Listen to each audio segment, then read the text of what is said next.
welcome to the conversation. I am your host, Sola Adesoye. And I'm always excited about the conversation. And this is a broadcast that I know has been a tremendous blessing to you and has made great and significant impact in your life. When I think back on the fact that we've been with the conversation and we've been bringing the conversation to you for over a year now, I can just imagine, the difference that it has made in your life. So welcome to the conversation this evening. And I'd like you right now to, share the link. We need to bring other people into the conversation that we've been having. I mean, other conversations, but especially to this conversation. So just click that share button. We're on YouTube. We're on Facebook. We're on Twitter. So just get out there and bring your friends in just in case they've forgotten and in case they didn't know. You can copy the link and share it through WhatsApp. And let's have a wonderful, wonderful conversation today. Again, I hope that you have been having a wonderful week. I don't know what your week has been like, but mine has been really hectic. But then again, hectic for me is fun. I enjoy stress. I know maybe not many people do, but I just like it. I think it pulls something out of me. Well, I trust that your week has been good. Tomorrow is Friday. Weekend comes, and I know we all enjoy our weekends, but here we are on a Thursday. Conversation coming from the Lighthouse, and I'm really glad to have you join us and to also come into your space. Tonight's conversation is going to be really explosive. And we have a couple of young people here with us, and I'm going to be introducing them shortly. And we're looking at a very, very explosive topic. To be honest with you, I am even wondering what's going to happen to me at the end of the conversation when I hear them speak, because they're going to be sharing their hearts with us and letting us know things deep within that they've been trying to say to the older generation, to the parents, to uncles, to older brothers and mentors and so on and so forth that they have not been able to say. So in the studio with me this evening is Eudora. Eudora, welcome to the conversation. Really good to have you here.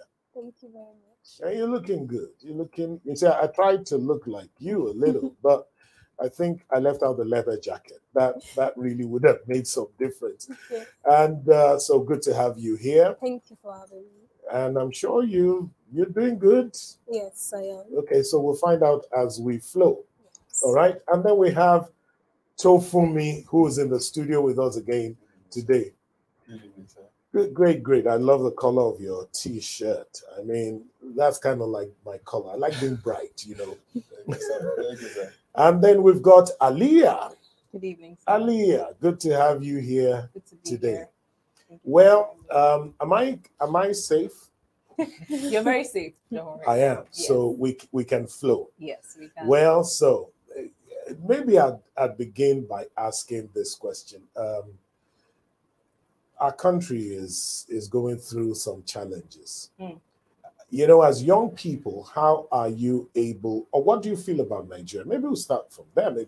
Eudora, what do you feel? What are your feelings? Are you, if you had the opportunity to escape out of Nigeria, maybe that's, would you take it on?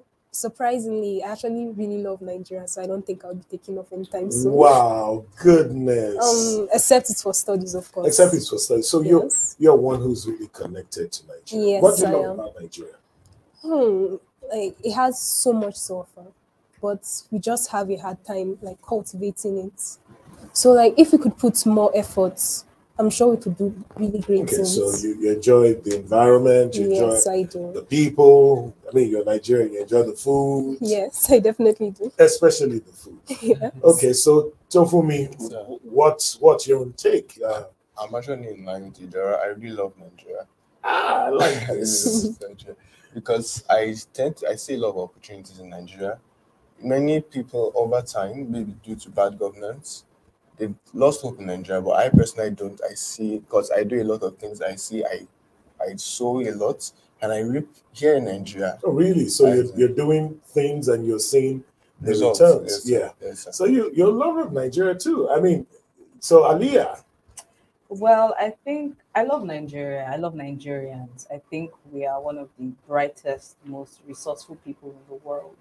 But I feel like we are, there's just a terrible system that we have, and nobody has changed it yet. And I think that's our biggest problem. It's not even just, it's an African problem, but for Nigerians, I think our system is just terrible. The systems we have in place are terrible.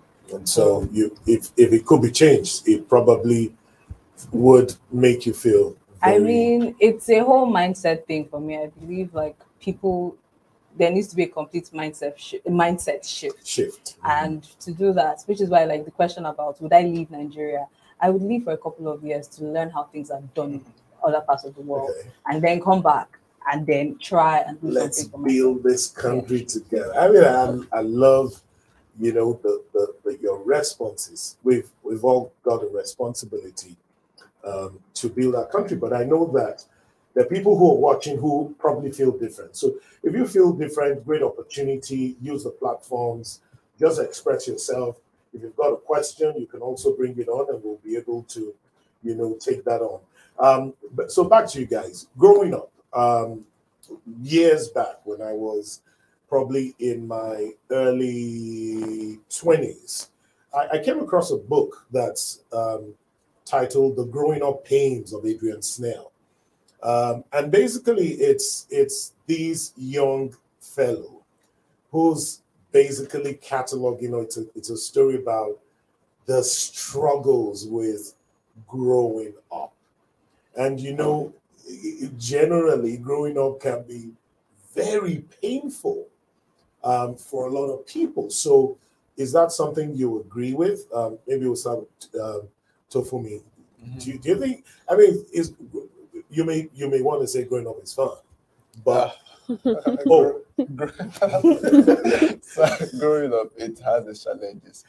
The whole experience of growing up, it's interesting, but it has its challenges for sure. okay, so challenges like what now? Coupled with the expenses and the ideas of different people, it's not easy. You have your own will, you have the will of your parents, you have the will of society, and you're trying to please everyone. Especially for me, I'm the firstborn. Oh wow. So while dealing with my parents, I deal with my younger ones. Sometimes I have to mediate, be intercessor between the both of them. So growing up, I like it, but it has its stress. All right, you know what do you think about what's it been like for you? It's been really something, that's for sure. There's a lot going on. Like I feel if everyone were to tell their stories, it would be amazing because everyone has gone through a lot. Personally, I've gone through a lot too. And I'm sure it's the same for them too. But it had its ups and it had its downs, so it's been really something.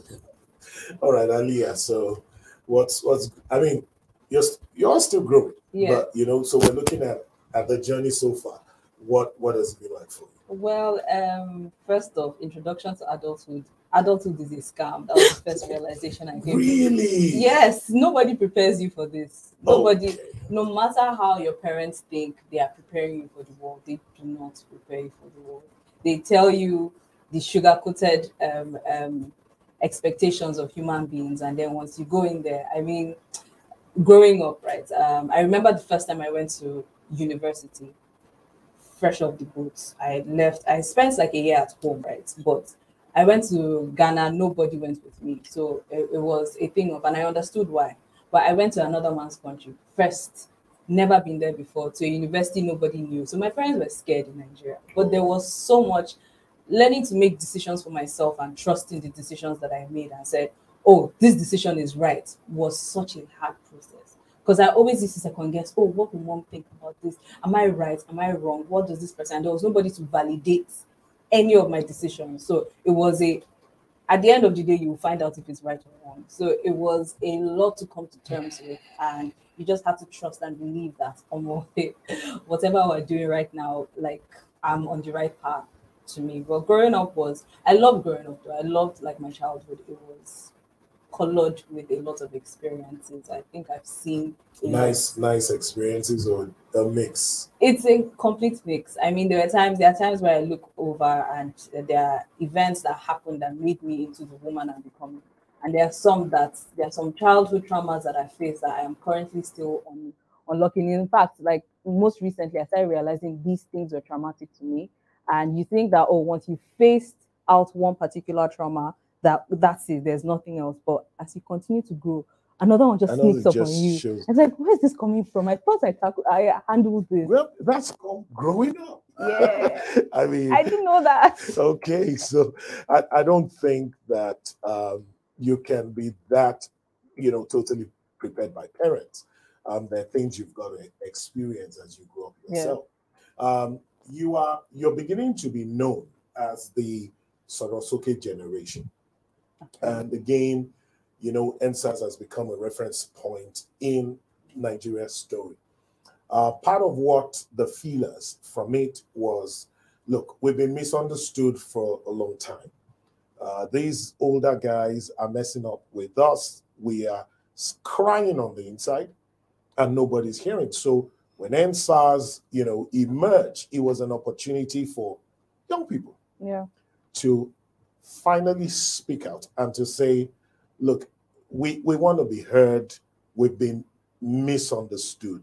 So let's hinge this part of it on misunderstandings. Would you concur that the older generation misunderstand you, parents, friends, even government misunderstand you? You don't? I would say yes, we are misunderstood most times. Most times? Most times we are, because there are a lot that's like going on in our heads, but like we just feel expressing it is hard because no one really wants to listen. No one wants to listen. No one really wants to listen. They might make it seem like they do, but then it's just like, just say it and then let's get it over with. So that's really it. We are misunderstood. So, Tofumi, what's your thought on that? I do agree, because I believe the older generation tends to see us as rebellious. It means understanding where we are from. You see, we're all growing. There are many things we don't know, many feelings we have inside. So in trying to express it out, many people misunderstand us. They don't really know. And even the truth that sometimes, even ourselves, we don't know, because we are growing. Mm-hmm. We don't have as much experience, but I believe the older generation try a lot harder to try to guide us instead of just trying to impose their own will on us. Okay, so you think they should just guide and not impose their will. So you find a lot of that happening at home with your parents? Yes, sir. With my parents, yes, sir. Well, I mean, it's an opportunity for them to hear. I'm a parent myself, so I'm seeing, my children in you, and I'm listening as well. So we try to make you do what you don't want to do. Yeah. Okay, so Aliyah, well, are there instances where you feel the older generation are overburdening and putting you under undue pressure? As I grow older, I start to realize that a lot of it is poor communication. And poor communication. Yes, and mainly because in a situation where, for instance, I would use my parents as an example. A lot of the things that I wanted my parents to be able to say and tell me right now, I had to kind of learn it yourself. Well, learn it, yes, but I also had to kind of trick them into kind of starting to be open about certain things. So if being open about certain things like what? Let's say finances, for instance. That's a very soft spot because certain people, like in a traditional Nigerian system, right, the father believes he's responsible for everything. The mother believes she's responsible for the household. The children are just supposed to go to school, become whatever their parents tell them. However, in situations where you send me to school and I come back and I review and I see all the things that are currently going on in the house, and I want to contribute, exactly, be productive and contribute. I can't tell you what you've been doing is wrong. So rather, I have to now tell you what I've learned. show you that, oh, these are little tweaks and changes that we can do to the entire system for the good of the family. Oh, wow. And it's a lot of work, honestly, because as a family, you now have to sit down as well and address all the issues one by one. And sometimes I thank God that my parents are very patient with me, because I'm also the firstborn, and I have a very strong personality in the household. So, You do, so are you the first? Oh my, wow, so goodness. Well, okay, so I'm sure you guys can relate to what I'm saying, because it's very Absolutely. hard. And sometimes when you're talking to your parents, they look at you like, look at this small child from yesterday. Where are you? What opinions do you think you have? But I see what's happening in the world, and I see little ways that we could exactly. Do they easily take your counsel? I mean, yeah. For my mom, it took me years. She's probably watching. Hi, mom. But it took me years. But like, one of the things that I am happy and proud of is that I managed to help her and convince her to do her business. So it was a whole process, and it was a point where, and she tells me like, you know, if not for you, like, you're my best friend. I'm like, okay, oh, all right, I believe it. But now, like, there was something you said before, are we friends with our parents as well? Yeah. And now I'm slowly starting to see the friendship side. But before, if you asked me this 2 years ago, I'd be like, no, I don't want to be in the same house with my mom. In fact. Oh wow! So you want to say that? Okay, well, let's leave that. Are you friends? Let's take that. Are you? Do you consider your parents to be friends? Yes, I do. You do. Yeah, I do. Okay, so friends. Let's try and look at that definition of friendship. So you can tell them anything. Yes, You can.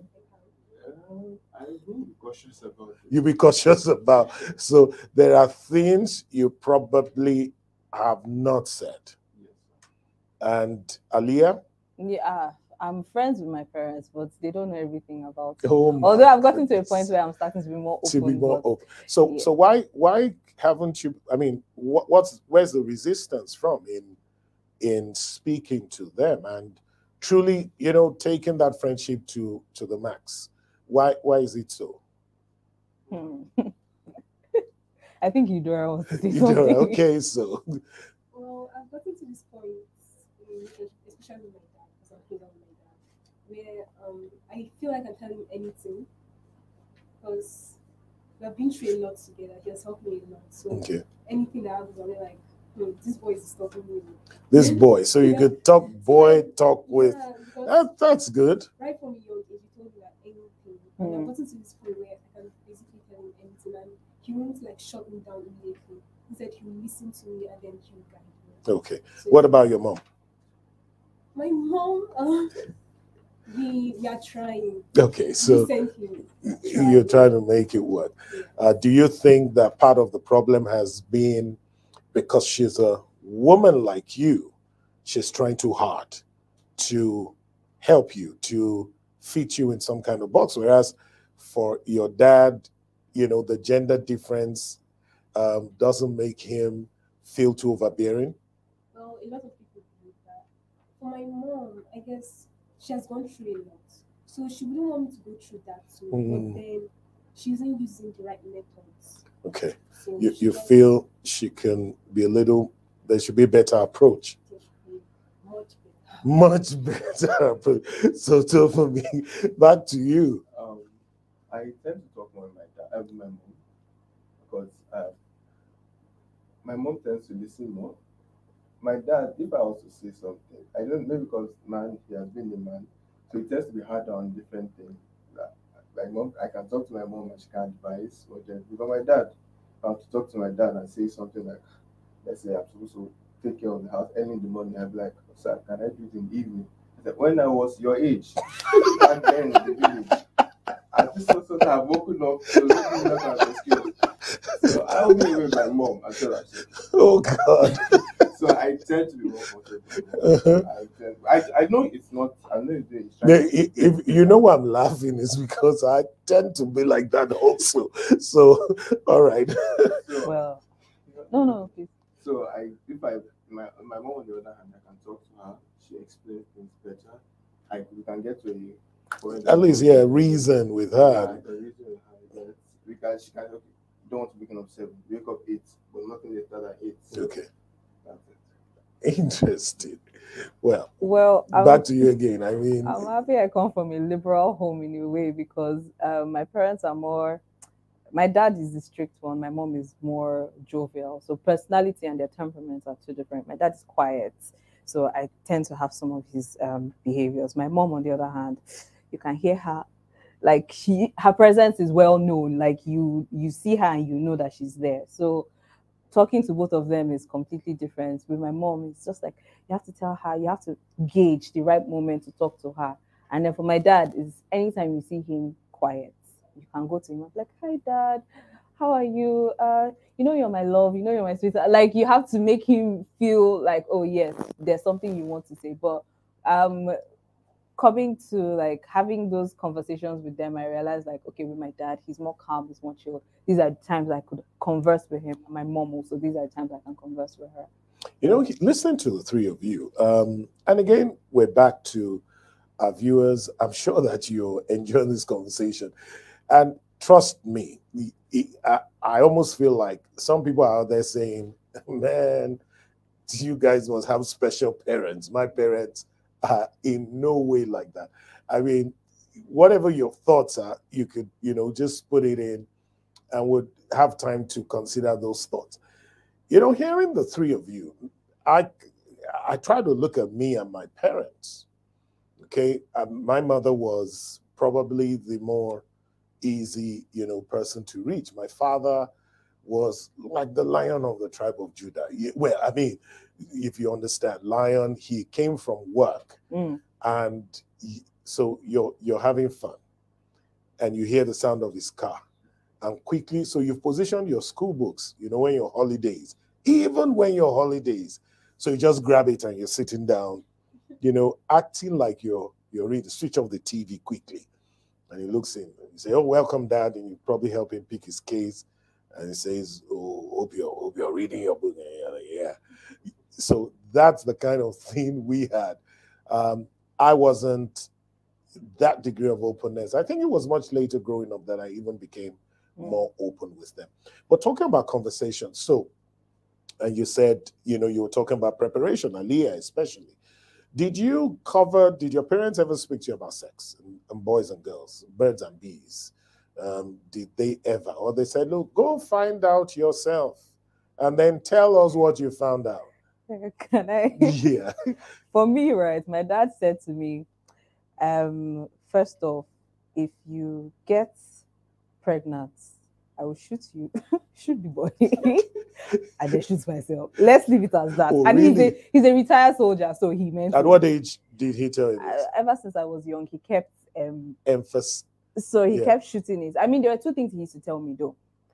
He would say that do not let any man come and deceive you and tell you, like, if there's anything you want in this world, come and meet me first. Don't go to any man, because if he wants to give it to you, what he's giving you is going to take something from you. So there's nothing in this man any man will offer you. In this world, any man will offer you that I cannot offer to you first. Just come and ask me for it. And so it gave me a sense of, even if there was anything I needed, I'll just go to my dad now. If he can't give it to me, that means nobody else will be able to give it to me. So it's either I would work for it for myself. But with the conversations around sex, luckily for me, I was a very curious child. I mean, luckily and unluckily, because then I was curious enough to read, and I could read I read a lot. I mean, I read the 48, and my dad had books. So I read the 48 Laws of Power at 11, and I was just looking at 11. So I would go to class and I'm playing games with my classmates, and I'm like, So you can imagine like the amount of things that I would be learning about as a child. So there were just so many books in the house that I would just sit down and read about. So when the Google period became more popular, it was a go to Google about what is this, what is that, and yeah, we have media as well. So there was a lot of exposure to those kind of things. However, my mom also would say that also my dad was the one who really had most of that conversation as well. He say, "You are not going to get a boyfriend until you're 18. If you get a boyfriend before you're 18, I'm going to deal with you." Go to shoot. And my mom is shoot there. The boy, shoot you, and shoot myself. And my mom is there telling me, "Oh well, by the time you are 21, you should have found the man you want to marry." Well, this was much earlier. You're like, you should have found the man you want to marry, and I'm like, where's he going to between 18 and 21? Isn't there like a lot, isn't there a lot of processes that goes through before picking somebody you want to marry? So when my mom used to say that, I'd be like, marriage, I'm not ready for that. I'm not ready for that whole process. Let's understand first. Let me meet somebody first. But conversations around sex was very, very they will teach you about your body, yes, but it was like Okay. it wasn't really. Eudora, so Yeah, like you said, conversations about my body. My dad was one that first told me about menstruation and this cycle. wow, So your like, dad. yes, That's interesting. that's how close we are. So he's one that tells me everything about that aspect. My mom is a bit shy about that. Wow. So yeah, even my younger sister too. She's like 10 and he's already talking to her about it. That's how young I was when he started talking to me about it. So it just made things a whole lot easier. Well, I mean, the beauty of it is whether it's your dad or your mom, there's a compensation. So since your mom finds it a little trickish to talk about it, your dad is playing that role. And so the dude. Both of my parents told me as well. I remember once when going to a restaurant as a family, but I and my dad happened to be the first two people to get into the restaurant. So suddenly out of nowhere, my dad said, "What do you think about women?" So I was really What age was that? Let me try and remember. I think 18, yes, 18. Okay, 13. 13. Okay. What do you think about women? So normally, I was trying to share it for the person. I'm nothing. I would do women. Now let me understand that he had been at that stage before. That he didn't just happen to be an adult. He grew up, and he knew I can't tell him that I'm not experiencing. I'm not thinking of things. I'm not experiencing some feelings. So we ended up. It was a nice conversation. I remember that once for sure. But my mom, I remember multiple times. She would come into the room. She would tell me about women. She would tell me that there's an appointed time for everything. Then another thing my mom used to do is my mom and my grandmother. There's a way they'll tell me stories about other people. They'll tell me how they begun, and they'll tell me how. And there's some people that I even know my parents. I know them myself. So they'll tell me what they did. They'll tell me how when they started, how they started, what it has ended up to. So all those things help me a lot. Wow, that's interesting. So, won't you ask me when my parents had that conversation with me? When or if? Never did. Absolutely never did. You were just left to explore and find out what you knew, But if you were around a girl, so they warned you. I remember I had a friend. We came back, we're on holidays, and she came to visit me. And you see, so we had two sitting spaces, and they were kind of separated from one another. I couldn't. So a girl is coming to visit me at home, and I couldn't tell my parents that I was having a friend who was a girl. But because I wanted to, feel like, yeah, you can come to my house, I asked her to come. And I kind of sneaked her in to the other living room just to have a conversation, not knowing that my mom saw me. And she didn't do anything. She didn't react. So she was there for 30 minutes. I'd got drinks, gave her and all. And when she left, I heard my life history. Who's that girl? Where's she from? Why didn't you bring her into the... So, and I'm feeling like saying, because you guys are too stiff, but I couldn't say it. So, growing up for us was a totally different experience. So what, in your growing up with parents and, older generation, can you remember painful moments? Probably when you were absolutely, ludicrously misunderstood and you just couldn't even say a word. I remember this one instance I don't think I'll ever forget. So I'm really reserved. I don't like going out and doing anything like that. So there was this day friends invited me over to like hang out with them. And then I don't go out. So I was not like, okay, they would allow me to go out, of course. And then it was friends from church. So I was not like, sure they would allow me. Then I went to my dad. Please, I often brought them over. Do I like am I back for moral support? So I was not like, Dad, please can I go? Then he straight up to me. And your friends were there? Friends were there. Wow. And then I couldn't cry. I held it until I got home and then I tried so much. And so do you think? so, is this your? Did you ever tell him about this experience? I told him recently. I keep bringing it up. And so, what did he say? He's like, He tries to avoid that conversation. Okay, so and you. I think I'll remember when my dad. I'm trying to remember the story. Okay, I and my sister went out to get something from the supermarket clothes. So as we were coming back, my sister proved stubborn. She didn't want to come back. I think she saw something she liked supermarket and wanted us to go back. But my dad had given us time to come back. He said, do not spend longer than this out. So I quickly went back to my dad. I ran to tell him because the time my sister doesn't want to come. And my dad beat me. But it was a shock. I wanted to obey you. I ran, my dad beat me all the way back to the supermarket to get my sister. Then brought us back and beat us again for coming late. So I was so confused that what should I have done? So that's when I remember. So that's called growing up pains. All right. Leah. I don't know. I feel like I have lots of sad stories to tell, but yes. So because I was a lot as a kid, I think there were moments where I was depressed and I didn't know I was depressed as a child. So what would happen was there was one time my mom did something to me and I felt a very heavy feeling of hatred towards her and everyone in the household. So when she went to, and this was when we used to stay in Lagos, I think in between 2000 to 2004, I had packed all my things up in the house and put them in a bag. And I said I was going to run away. And we stayed close to like Alpha Beach. So it was a very funny situation because by the time I packed my things and my mom I had timed it right. I'm like, she's going to the shop by this time. So I'm just going to carry my things and then run. They'll never see me again. My dad had traveled for work as well. And my younger brother, I think he was most likely at home or something. I can't remember what happened to him.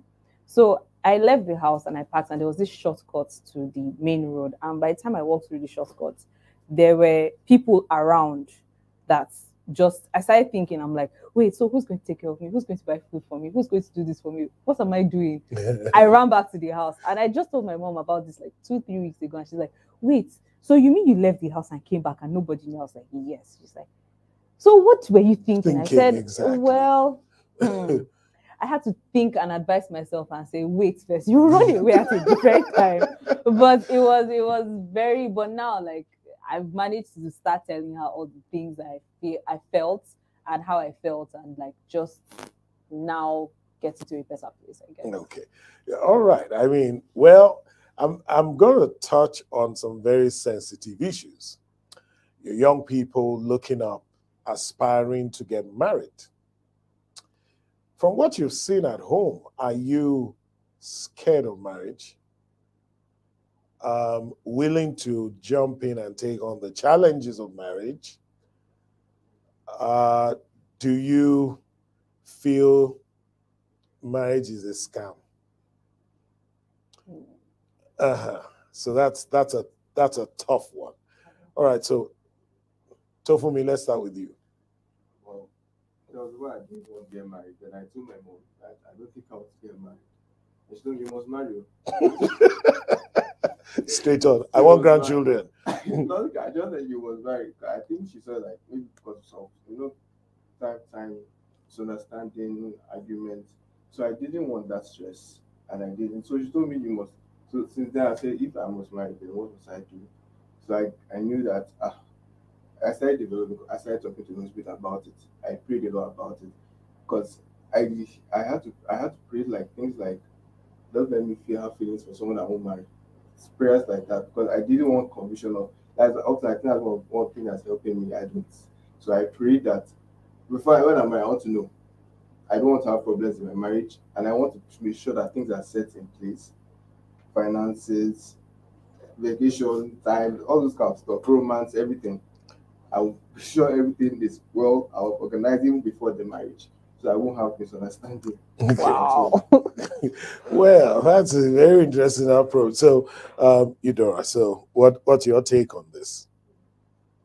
See my parents, I'm really happy about the way they relate with each other. It's really beautiful. but it scares me. Apart from like praying and all, like the thought of what if I don't find the right person? Like you're going to spend your whole life with this person, so it has to be perfect. Like I know it will be perfect in a sense, but it just has to be something. Because this lasts for a very long time. Forever is long. Forever is long. So, Till death do us part is long. It's very long. just Okay. perfect in a Okay. sense. Analia, so I mean, I do want to get married, definitely. However, marriage is a very scary thing for me. I see it and I wonder, how do you have the courage to actually go through this? Because it is a lot of, it's a lot for you to bear yourself to people. And I mean, in this day and age, I don't see that, yeah, your parents' marriages are there, but I don't want to have a marriage like my parents. I don't know why. I feel like I want to be able to be completely there are certain parts of like relationships I want to be able to completely open up and be honest and truthful about. And for me, I felt like with my parents, it took them a while to be able to communicate properly, and it affected their relationship at some point. Like, yes, they have a sense of love and duty, but communication isn't there. And sometimes we as the kids, we see it and we're like,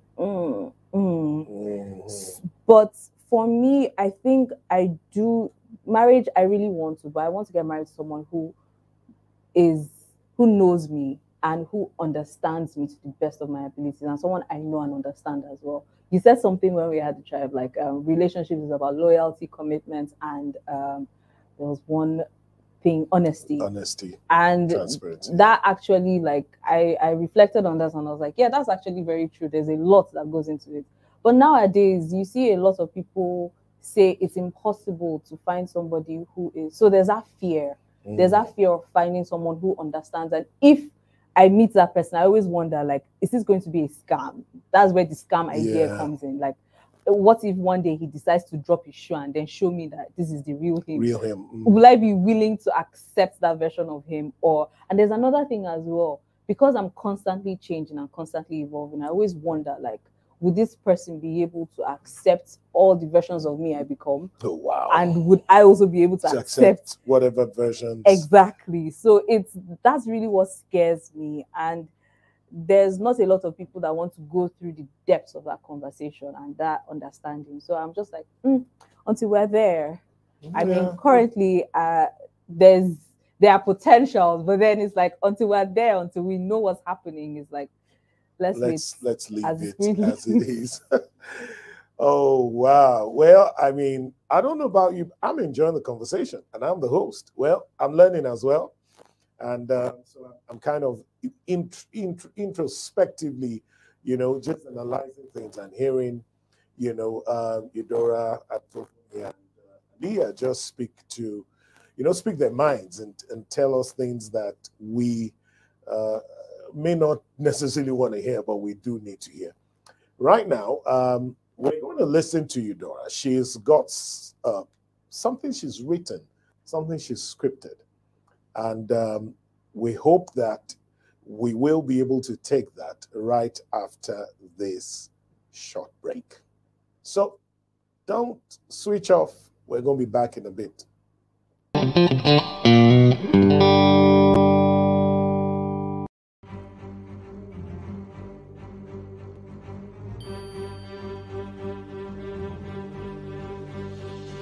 God's word to Abraham was to leave the Ur of the Chaldees. He said, I will make you a great nation. Yes, sir. So we see the transition or the transformation of a man becoming a nation. Yes, sir. You also touched on the fact that he said, I will bless you and I will make you a blessing. Yes, sir. And I will make your name great. And for me, that sets a template for everybody here. That's what I see. That there is a vision beyond that which you see. There is a dream. There is a purpose for your life that is beyond what you see. And that's what the faith walk is. Exactly.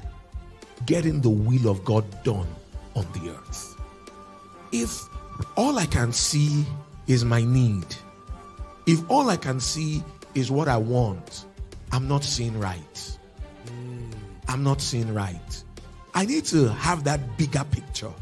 And I need to see things in the right perspective. There's something bigger. There's a plan. There's a purpose. Wow. There's this big jigsaw puzzle. And it's about all of us taking our place, fitting in together into that plan. And then the whole purpose of God now becomes obvious. The conversation keeps you in touch with the realities of life, links you with the greatest minds around the world, and leaves you better off than when you joined it. Don't miss it for anything. Join the conversation bi-monthly on the social media channels showing on your screen.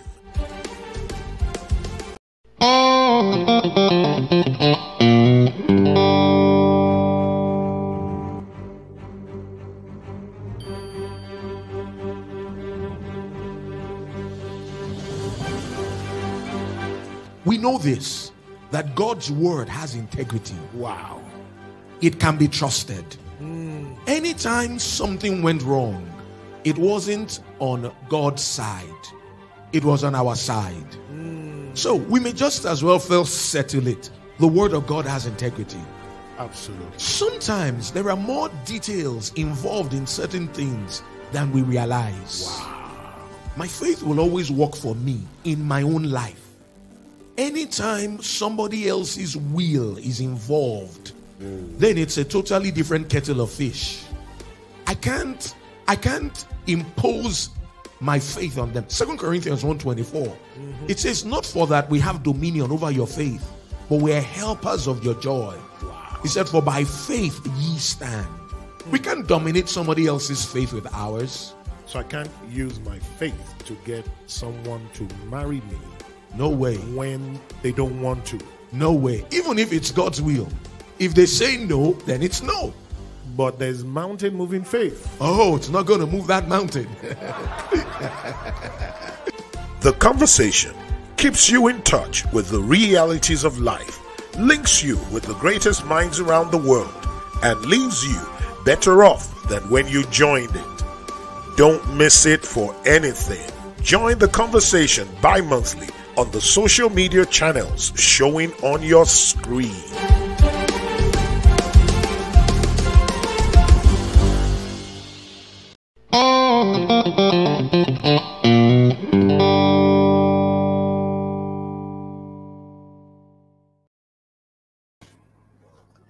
Well, good to be back. I hope you haven't gone too far from your screens. And I also hope that you enjoyed those short clips that you watched. I'm sure that was powerful. That broadcast especially is still on our social media platforms. If you were not a part of it, you can go and just click the play button and listen to it again. Eudora Pius is here, and she's got something to say, scripted by her hand. And I think what she says is going to speak a lot of volume. So over to you. This is your moment, and express yourself. Thank you very much. I wrote this a while back, June 2020. I gave it the title, If Only They Understood Us. Hey, don't pull us down. We're just trying to find a solid ground for ourselves. Please don't judge us. We're still figuring things out. We need your help and guidance, not your judgmental glances. We don't need to tell or prove to you that we truly are Christians. You should see it in our lifestyle. But if we do, it just makes it all useless, having lost focus on what really matters, which shouldn't be your opinions. We are supposed to act Christ-like and not on your perception of how Christians should act. Teach us to fly before we fall away. Help shape our destiny and guide us to our purpose. You've been charged with the responsibility of training a new generation, but yet the new generation seems to have deviated more than ever. Like my dad always says, always leave the place better than you met it. Well, no offense, but we are still yet to feel the impact of most of you. Your judgmental opinions drive us away, not correct us. You seem to forget that God looks at the heart and not one's appearance. So don't judge us based on our hairstyles, how we dress, our type of gospel songs, or our methods of worshiping God. We lose focus on what really matters, which is quite a shame. Man does not see what the Lord sees, for man sees what is visible, but the Lord sees the heart. That was from 1 Samuel 16, verse 7. So would it be said of you, weren't these the so-called great men and women of God, or what is there to stand as proof? Thank you. Wow. Well, thank you. Thank you, Eudora. And those are heavy words. So what inspired you to write this? So, in our church, Great House, we youths have this woman that she's really tough. She's really strict and she's so uptight. So, like, we have gotten past the stage of always using notebooks to write and all that. I just guess she's not yet accustomed to the fact that we are moving forward and technology, of course. So one of the things that I think really gets to her is us like using our phones to like type in the message and all. She's just so against it. And then after church we are all talking because we talk about it. So like everyone's sharing their ideas and how they feel about it, then it just came to me and I just decided to put it down. Now, there's something you wrote, and I need to take you on it and then maybe get your own views too, because part of your poem says your judgmental opinions drive us away and not correct us. So do you feel judged by the older generation? Yes. Oh, wow. Judged? Yeah. Really? So tell me how.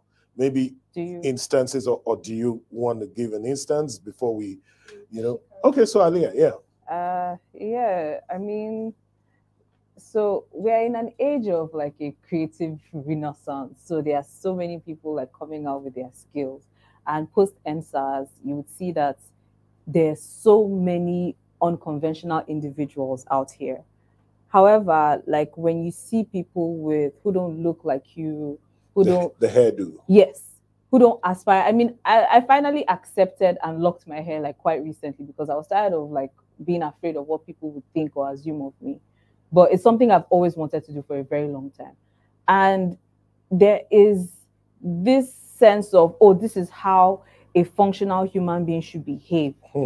And you should look, this is how you should look. With your white collar suit and tie, with your hair well done, with you looking like this, wearing this particular type of shoe. And it makes people want to be a certain way and appeal to a certain kind of crowd. And a lot of us are starting to realize this is not us. This is not who we were raised to be. First of all, we were raised to be completely honest with who we are. Like, I recall a lot of us, our parents tell us, love yourself. Like, they'll teach you how to, like, love a lot of things, how to be very confident. So the moment where you start to be confident in a way where they don't see you, they don't understand. They're now like, where's this coming from? This is overconfidence. Yeah. And it's just generally a lot. So when you go out into the workplace, for instance, I mean, there are workplaces that will not accept a certain color of hair because they see it's unprofessional. I don't know why my hair color, it doesn't affect my brain capacity. Wow. So why is how I look? I mean, yes, if I look clean, if I look neat, if I look presentable, that's one thing. But I'm not going to disrespect a workplace. However, I am not going to conform my identity to suit who you think I should be. Ooh. And that's what a lot of times, right? They don't want to understand that there is a shift. First of all, nobody wants to work 5 days a week anymore. 3 days a week. And we're very, very like optimal. Wow, that is a huge paradigm shift. Yeah, there's a lot of things that are changing. And COVID-19 brought to light the things that we would take and we would not take. So many of the children, instead of saying, okay, now you have a lot of artists, a lot of graphic designers, a lot of musicians coming out, instead of you to push them in the right direction and say, you can actually use your skill for change, you start to tie them down and push them down and stifle their voices. And what happens is that then the negativity is what is being bred. Because if you don't guide people in the right direction, what's going to happen is that they're still going to do what they're doing, but they're going to do it to spite you. So I will want to do all the things I want to do, but I want to annoy you and make sure that you will not have sleep. So if you don't want me to sleep, I also wouldn't let you sleep. And there's just so much, even with systemic change, right? like when we go into government, and this is why this was a question I wanted to ask you as well. Why is fear being such a tool? Because if you notice, one of the biggest tools that is being used to control the next generation is fear. They say, oh, don't do this, if not, this will happen to you. They use the most extreme of possibilities and consequences. So when I now do it the first time and my fears of that particular thing that you said I shouldn't do happens, right? And I realize that there's no consequence, I'm going to keep doing it again. I'm going to keep on. Because really, you're not raising me right. You're not raising me to be a child of God. You're not raising me to push the kingdom. You're raising me to conform to your fears. And you're pushing your fears onto me. So why exactly? I want to understand, because like, what do you think about fear? And how do you think fear is being used to just control the next generation of youths? And how can we change that? How can we communicate properly around that? All right. So I'm the one asking the questions. Yeah, here. but I have to. But yeah, we're going to come to that, and I've taken notes of it. But I'm going to answer that now. So for me, so you look. So I look at you, and would you? I don't know whether you're hiding something. Like your hair looks kind of like normal.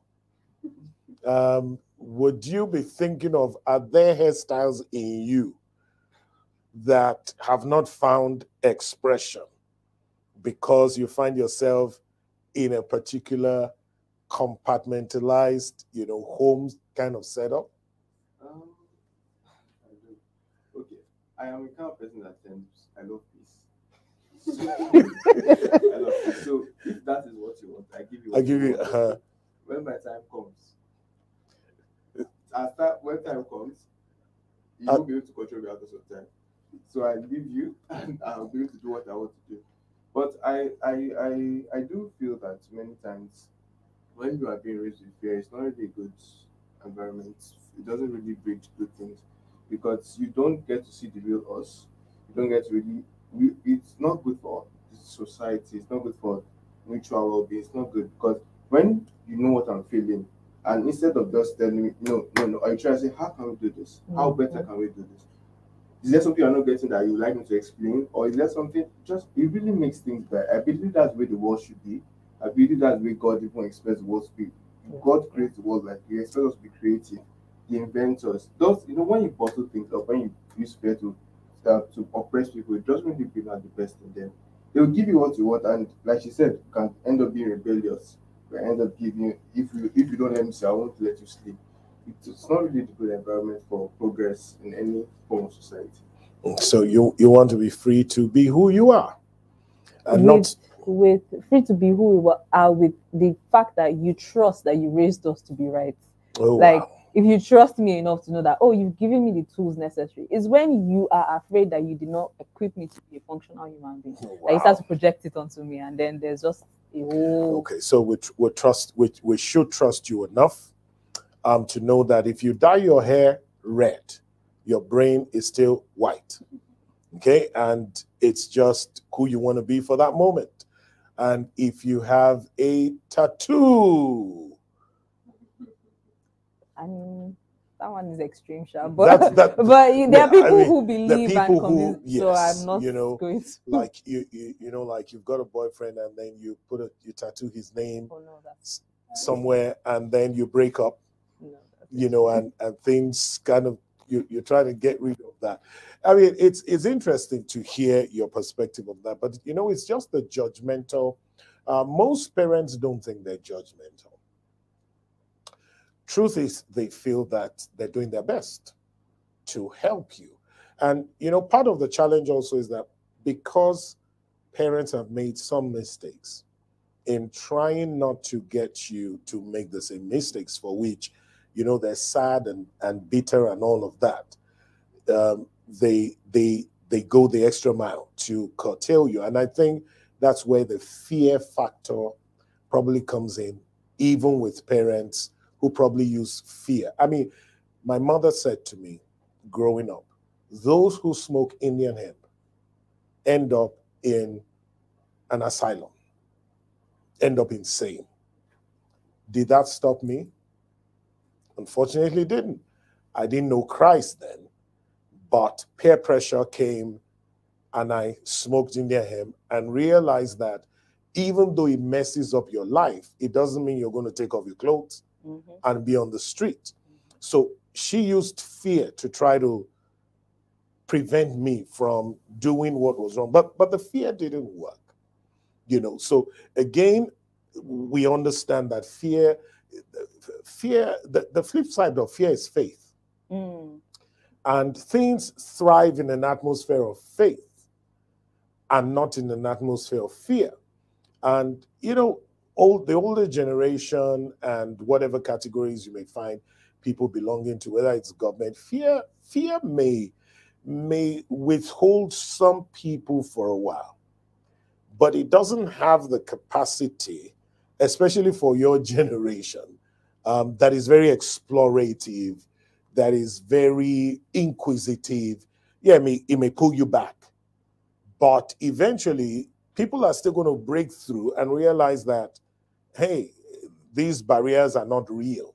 You know, we can still find our expression and still do the things we want. And then they realize after a while that fear doesn't even have dominion over them. And that's out of curiosity and, you know, just the explorative nature of youth. Just like I said, I found out what my mom tried to do by telling me, even though it was helpful and she was trying to help my situation, it really didn't work because I found it not to be true. But then again, the people who have lost their minds. Yeah. You know, so it's not in every case. But for me, it wasn't like that. And for a couple of friends, you know, as well. So again, you know, the judgmental thing we've talked about. So you talked about gospel songs in your poem. And that takes us to church.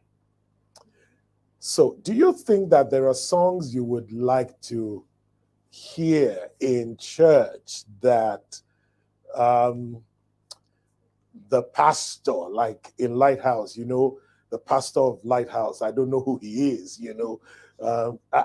Okay, I know him. He's a friend. Wouldn't tolerate.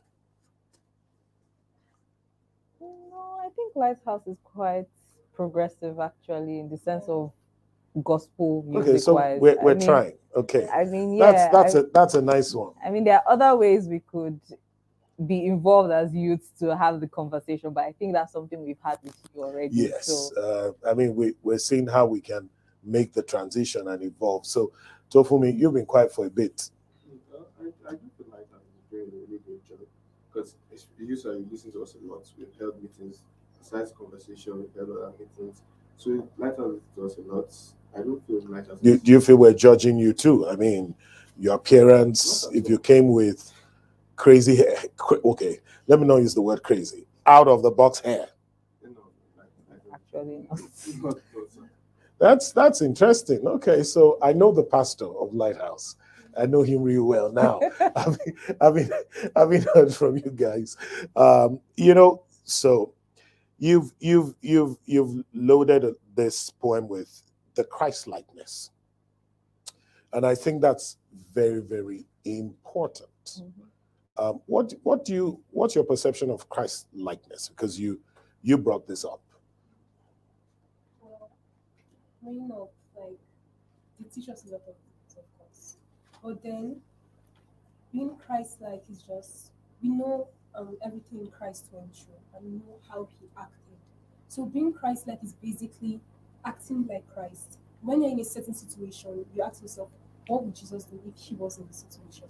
That's you being Christ-like. So that's just my idea of being Christ-like. Okay. Now, again, young people have, so this is social media generation, primarily, where you've got all your Snapchats and Instagram and name it, TikTok. That's the rave now. Well, I'm sure there are probably new ones that are also coming. Do you think that this advent of social media somehow affects young people generally? So we talked about marriage. And I would assume as a parent that one of the reasons why lots of young people are scared is because now stories of, you know, poor marriages, bad marriages, failed marriages are out there in the open. And somehow there's a lot of those conversations going on.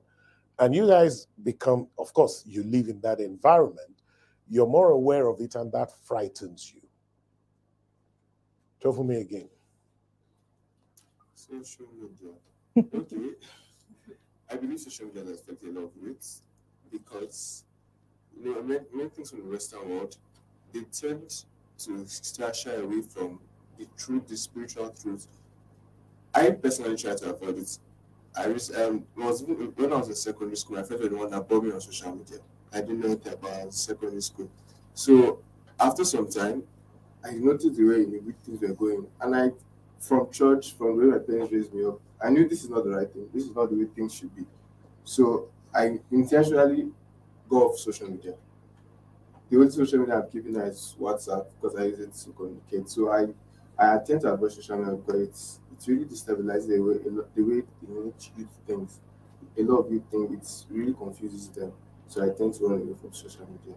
Well, you sound like a very mature Yeah, young man who's. Are you sure that's not because your parents are watching to ensure that, look, social media time, 30 minutes, and get off it? No, I chose. That's interesting, Aliyah. So you may have a different side to this thing. yeah. Well, so there were times where I've worked as a social media manager, and I can tell you for a fact that if you stay on social media too long, it starts to affect your mental health. And Mental health. yeah, it starts to, because you see so many lifestyles that are curated, and as you're seeing those curated lifestyles, you want to be like those people over and over and over again. But that's not real life. And for me, I had to learn. So one place, for instance, Twitter, I left Twitter because it was becoming too toxic for me to think. So every time I go on Twitter, I'm angry and I'm sharing that anger and emotion with other people. It's like, why am I being so angry? So there was just so much toxicity from Twitter that I'm like, you know what? No, I've left it. Then Instagram is more like visual. And because I tend to work in the visual space, I preferred Instagram. But even now, everything is just being in your face. Everyone is overly curating. Everyone is overly packaging. And then there's not a lot of truth going on. Currently, there's a new wave. I'm happy to say, though, there's a new wave of like gospel, Christian content creators that are pushing a back. lot. So they are pushing back. And most recently, it was actually such a beautiful thing to see because now there's a counter. Like people are actually saying, you know what, this is not what I want to see. So I'm going to keep creating and curating the gospel out there for social media. But social media is so heavy. And there are times where you won't realize you spent 5 hours on your phone doing nothing. That's 5 hours of your day that you could have been very productive. I mean, if we check ourselves, so we grew up, I think Facebook came when I was quite young. So from Facebook to Twitter to Instagram to TikTok to Snapchat, I have gone through all those phases. And then realizing, so I know how to use them all and I know how like they affect people generally, all of them. So it was realizing and observing how social media is such a powerful tool, especially in Nigeria. More like I always used to advise my younger sister, and now she's learning as well. Like she's cutting off her Instagram time, but there's just so much because you want to keep pushing what you see. So you're seeing what other people are posting, you want to recreate. There's nothing new in your circle and in your sphere of influence. Yeah. So it's just garbage in, garbage out. And it's crazy. It's crazy. Eudora, what would you do differently if you were a parent? So 5, 10 years, who knows, from now, you become a parent. What would you do? How would you raise your children? Well, I wouldn't say I would do anything differently than what my parents are doing right now because they're really just amazing. Wow. Isn't that, can your parents parent me? Like, I'm sure.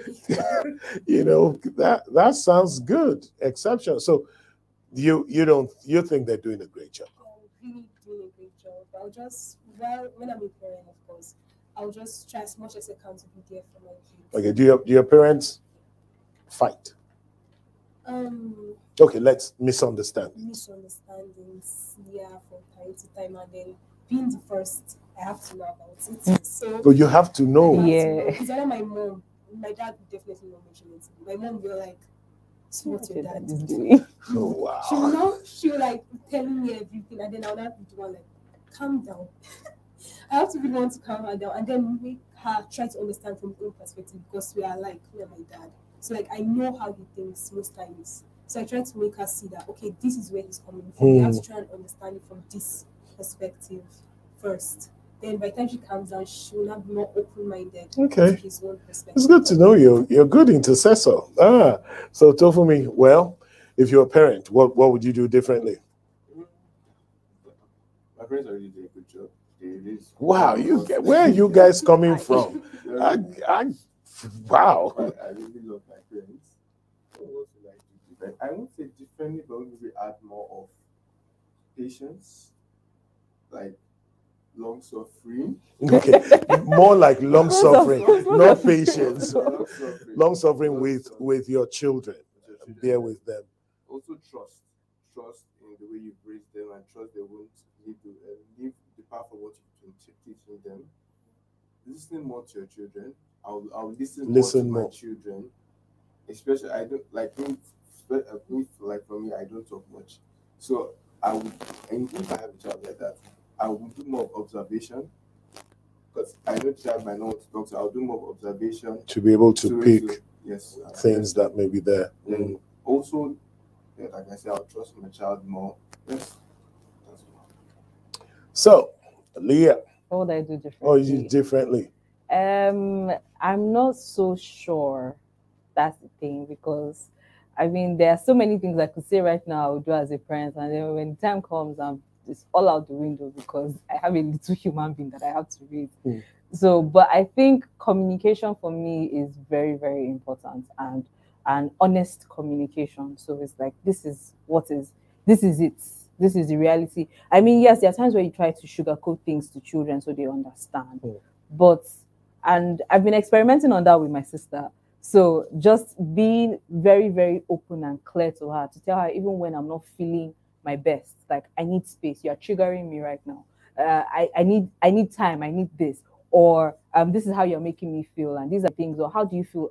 There was a time I asked her, have I made you go through anything traumatic? And she's like, no, not really. So that's avenues for conversation as well. So communication and conversation, I think, is very important to ask those questions, because then you don't know what your child is going through at any time. So your child might come home and they are very, very happy, and in school they are being bullied and they will never tell you. Or in school they are the ones bullying, and you will never know. You just believe you have a perfect child. And I think another thing is, but this is more of a personal perspective, is knowing how to train my child to understand the way of Christ without overwhelming them with with religion. Yes, exactly. And all that, because what happens most times is that they go outside and then they interact with the church and whatnot, but at home you don't have that conversation. Most times, like, people who are, I don't know about you, but most people I've known outside of the church who are pastors' children are the most far away from religion or church, because they feel it's in your face. So their parents expect them to be a particular way, and it's so rigid.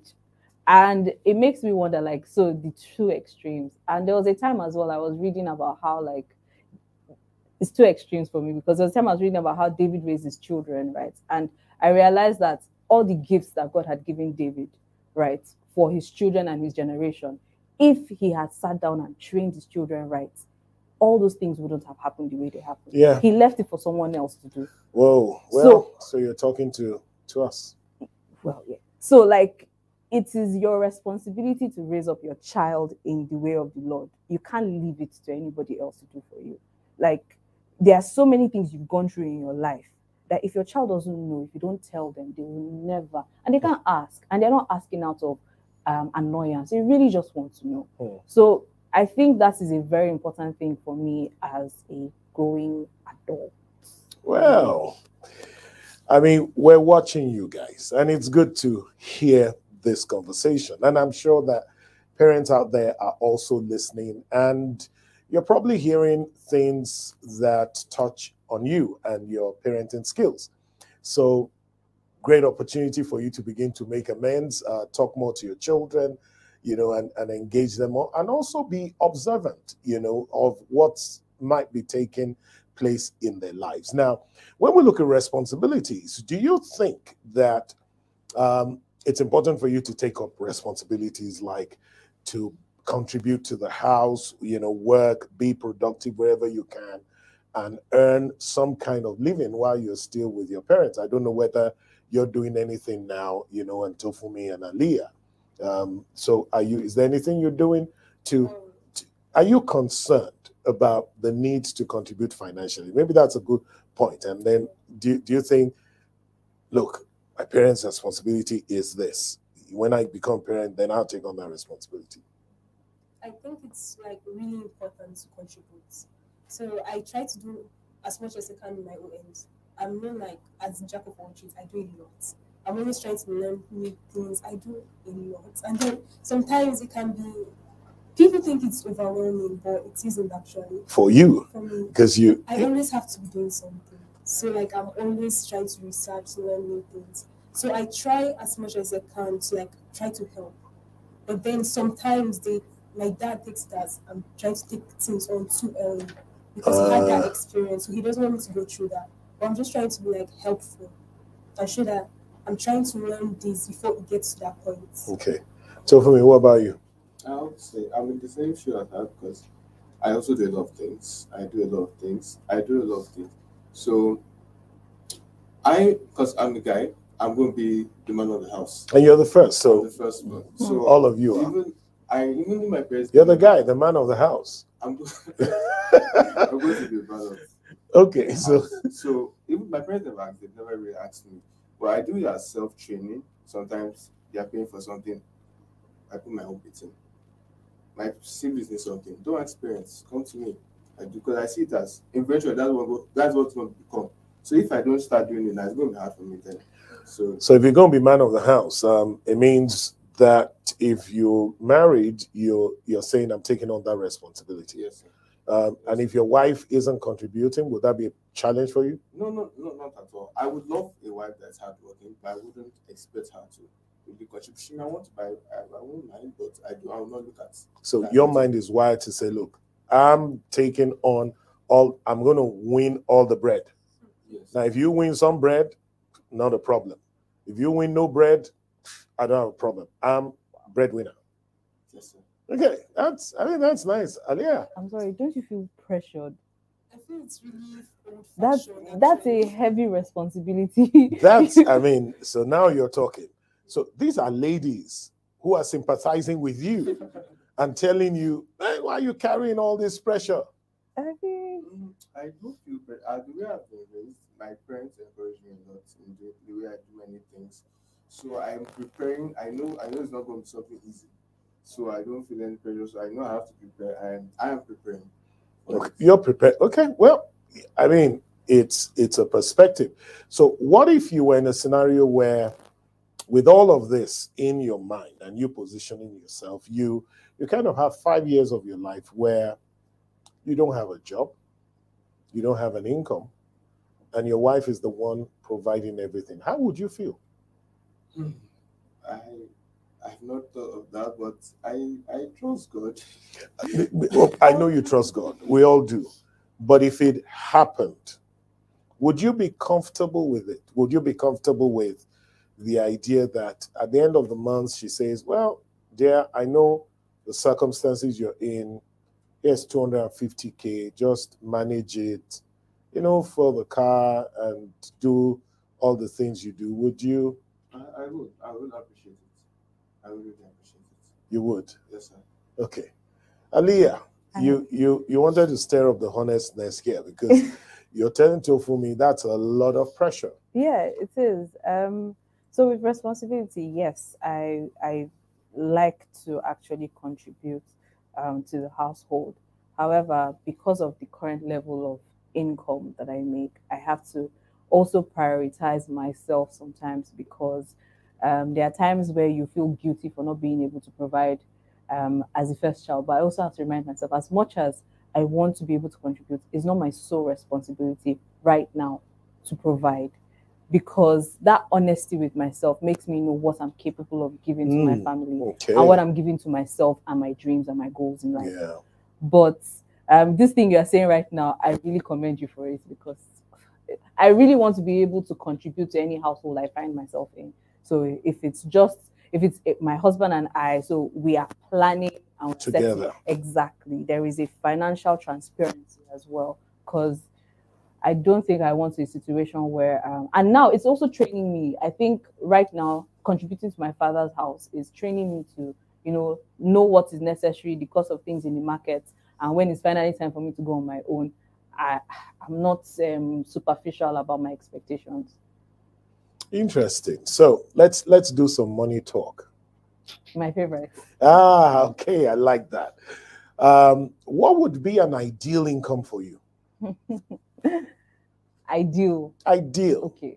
Without being over the top. An ideal income. I mean, currently at the capacity that I'm in, I feel like with what I give and take and what I value, I could easily be looking at 250 to 350K minimum. A month. Okay. Where you are now. Yes. And some people might be like, you're stretching too high.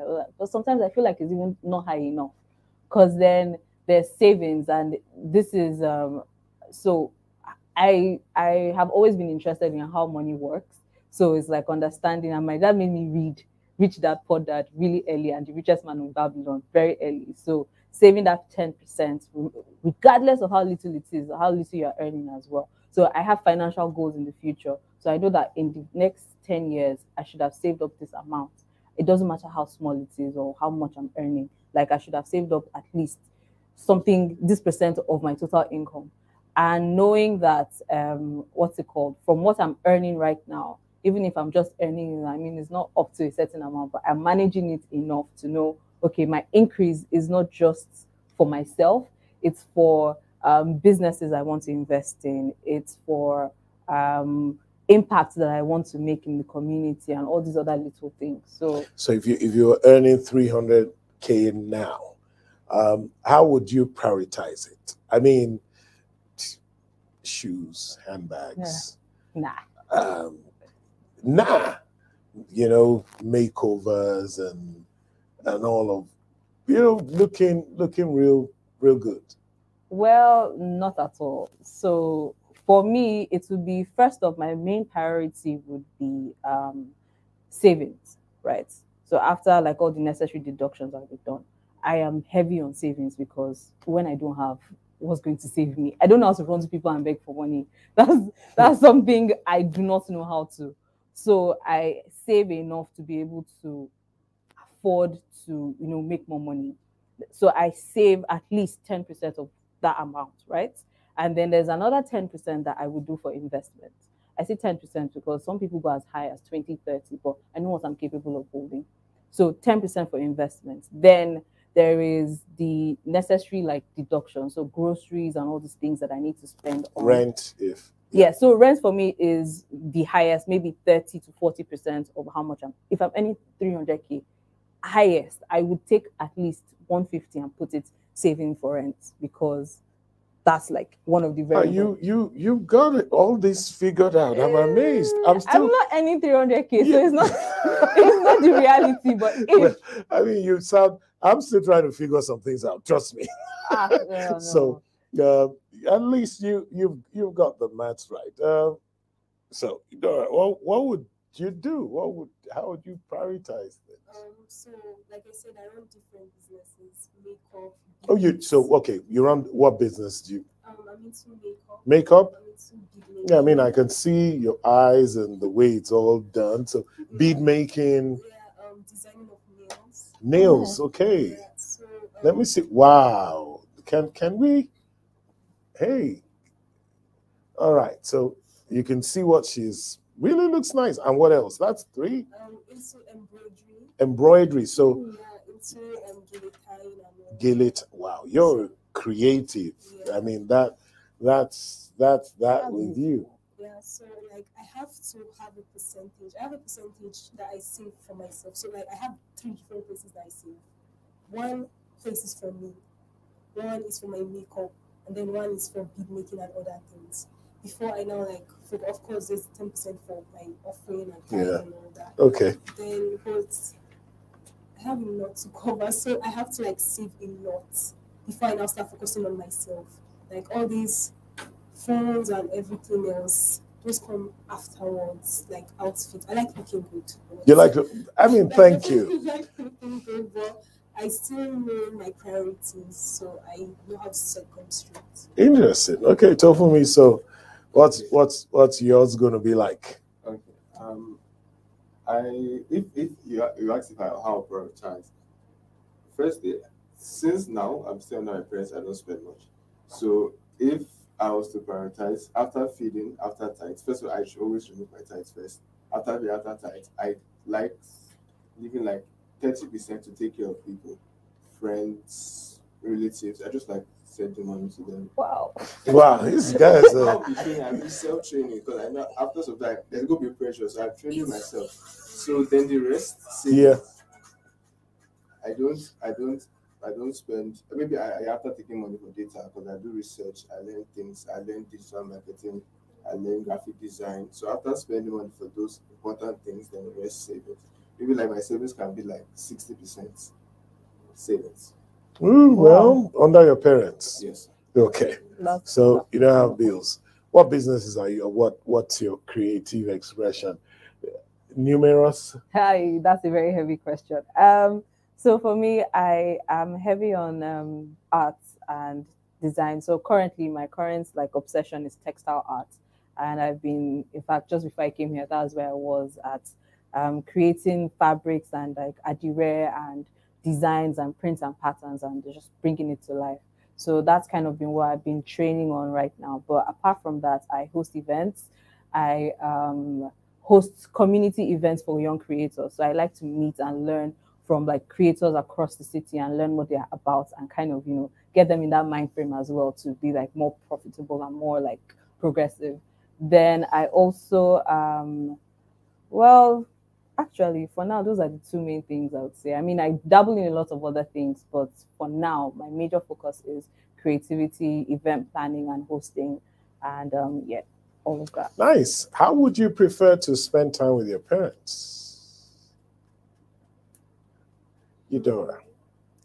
At the moment, we normally spend time together, like watching movies and then commenting. We like commenting. Who likes commenting? My dad, like at everything, like the way he criticizes it is just amazing. So, is he fun to watch a movie with? Sometimes not really. I just have to be like, it's okay, please. I'm trying to focus. So, but it's fun actually because like he's a really busy person. So like that's our time to like just be together and just enjoy our company. So watching movies and then going out. We like taking walks together, which is really calming. So just our favorite. Okay. So, okay, my friends, we tend to be together a lot, but you asked how I would prefer to spend time. I think more of being at home, talking to each other, talking about business ideas, international news, things like that. It's really, I get to talk about my future plans, my visions, and would really love to spend time with my friends. Okay, Aliyah. I wish my mom enjoyed watching movies because her mind would always just be taken away. But no, that's not her. For us, we actually currently like just sit down in the household. My household is very animated, so there's a lot of characters in one space, and it's very interesting to watch and just be around. And there's sometimes where it's a lot, but I'm just like, okay. But spending time with my parents generally, I think once in a while, I wish they would allow me to just like allow to go out themselves to go out with me and just see. So before, like whenever I used to like plan events and whatnot, I try to invite my mom once in a while and she would come when my sister is performing. But my dad is not one who is crazy about going to those spaces. He would go there, he would wait for you if you beg him to wait in certain places. But for him to go there, I don't know. It's a military way, I think. It's being from the military, just they don't know how to enjoy themselves too much. It's serious. So he needs to break out of the mold. Yes. Well, Dad, if you're watching, you need to break out of this barrack military training and this regimentation of your life and be free and learn to enjoy yourself and just learn, to have fun. So if there was anything you wanted to say to your parents, what would that be? Dora, something you want to say that you probably have not had the opportunity to say. Well, we talk a lot. Oh, Especially with my okay. dad, we talk a lot. So, like, I share all my ideas and everything with him. But I don't think there's anything more to say actually, because once we communicate regularly, I don't think there's anything more to say. Okay, so there's nothing you wish them to hear about outside the things you've spoken Just already. they're doing a good job. So Just far, what? they're doing a good job. Getting a good job. Yeah, they're doing a good job. They're doing a good job. Yeah. Oh well, that is commendable. You're doing a good job. All right, so Tofumi. My brother is doing a good job. So it's You guys, hard question. man, you've got But, okay. great parents. I Good. would say I would love for you to trust me more. I won't fail you. I believe you've raised me up right. You've raised me up under God, so I can never fail you. So trust Tofumi some more. That's his heart cry today. Aliyah.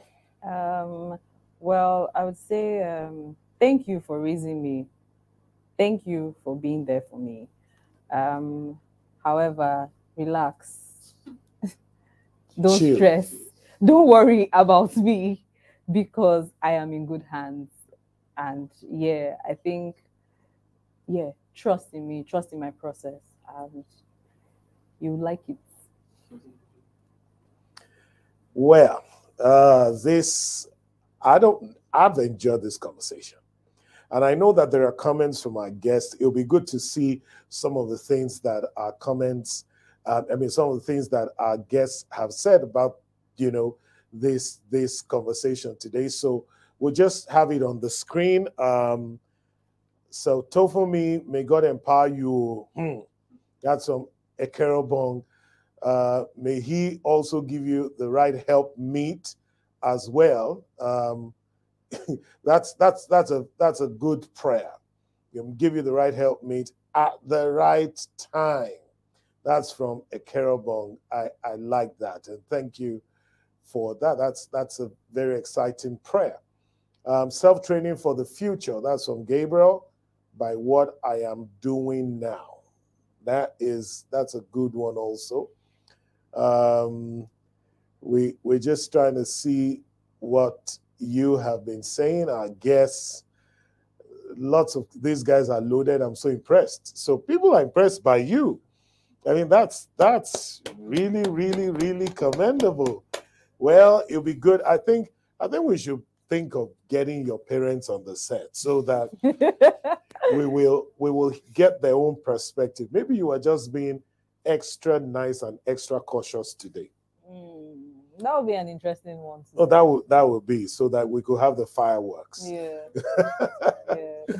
That is really, really interesting. Well, one of the things we would like to do, courtesy of the conversation, is to create some bonding time for you and your parents.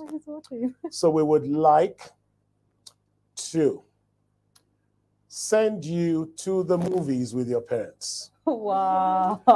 Each one of you with both parents, movie of your choice, with popcorn and drink. Wow. So that's our gift to you. And we feel that creating that bonding time would make a lot of difference. So your dad comments a lot when he goes to movies. You need to caution him before he gets there that this is not time to run a commentary. This is just a time, to enjoy yourself. So that would be our gift to you. Wow. And we hope that you would also, would want you to take pictures of your time out. Would also want to tell you, want you to tell us the experience. So what was it like afterwards? It'll be something we'd like to share with our, with our viewers so that they can know exactly what it was like. And that's our gift. Wow, thank you. Thank you so much. Pleasure is ours, and the pleasure is mine. Well, viewers, this has been an amazing time. We're looking forward to a part 2. So this is what I call a precursor. Part 2 is going to be deeper. We're going to be looking at very significant issues with respect to our young people. Tonight truly has been a blessing to me, hearing them speak, and I'm sure it has been to those of you who are out there as well. And you've learned a couple of things. You know, when we have young people speak, it gives us an opportunity to feel their pulse so that we know where we can make adjustments. I must commend all the parents out there who are going the extra mile to ensure that, you know, they give their children the best and they bring out the best in them. But tonight we've heard that sometimes we're a little overbearing. At other times we're not trusting enough. And at other times we're not listening enough. And other times we're being too judgmental. For parents, including myself, we need to make adjustments, and these are areas of change, and we need to let them be and let them express themselves and just be all that God has created them to be. And I trust that God Almighty will grant you the grace. If you've not gotten it right, you can still make amends. You can still, you know, correct the way you have been raising your children. And I trust that God Almighty will grant you tremendous grace to be able to do that which is needful and to set them on the right path. It's been a pleasure bringing the conversation to you. And we look forward to having you again in 2 weeks. And in 2 weeks, we're going to be having a live conversation. So we're not going to be in the studio. We're going to be in an auditorium, and we're going to have people there live. And we're still going to be spending time with young people. The future belongs to them, and the future is now. And we need to get them on the right path, listen to them and feel their pulse, and particularly focus on issues that bother around young people. And that's what we're going to be doing in 2 weeks from now. Again, I want to thank my entire production team for doing such an excellent job, bringing us the conversation through time. You're doing an excellent job, and I salute you, every one of you. And God bless you all. And to our viewers, have a wonderful time at home. God bless you.